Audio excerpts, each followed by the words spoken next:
హైదరాబాద్ నగరంలో శనివారం వాతావరణం ఒక్కసారిగా మారిపోయింది. ఉదయం నుండి భానుడు తన ప్రతాపం చూపిస్తూ వాతావరణం ఎండ తీవ్రతతో పొడిగా ఉన్నప్పటికీ మధ్యాహ్నానికి పరిస్థితి పూర్తిగా మారిపోయింది.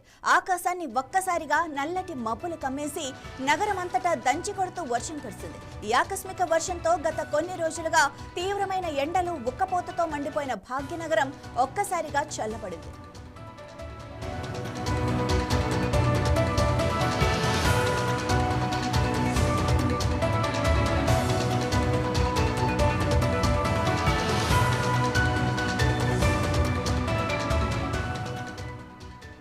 హైదరాబాద్లోని ప్రముఖ ప్రాంతాలైన జూబ్లీ హిల్స్, బంజారా హిల్స్, ఫిలిం నగర్ పరిసర ప్రాంతాల్లో భారీ వర్షం కురిసింది. అలాగే సికింద్రాబాద్ కంటోన్మెంట్, రాజేంద్ర నగర్, అత్తాపూర్, బండ్లగూడ, హిమాయత్ సాగర్, కిస్మత్పూర్ పరిసరాల్లో కూడా వాన దంచికొట్టింది. మరోవైపు బషీర్బాగ్, అబిడ్స్, నారాయణగూడ, నాంపల్లి, కోటి ప్రాంతాల్లో చిరు జల్లులు కురిశాయి. మధ్యాహ్నం వరకు ఎండ తీవ్రతను తట్టుకోలేక ఇబ్బంది పడ్డ వాహనదారులు ఒక్కసారిగా వాతావరణం ఆహ్లాదకరంగా మారటంతో ఈ చిరు జల్లులను ఆస్వాదిస్తూ కనిపించారు. అయితే వర్షం ఎక్కువగా కురిసిన కొన్ని ఏరియాల్లో ప్రధాన రోడ్లు, లోతట్టు ప్రాంతాలు నీట మునిగి జలమయమయ్యాయి.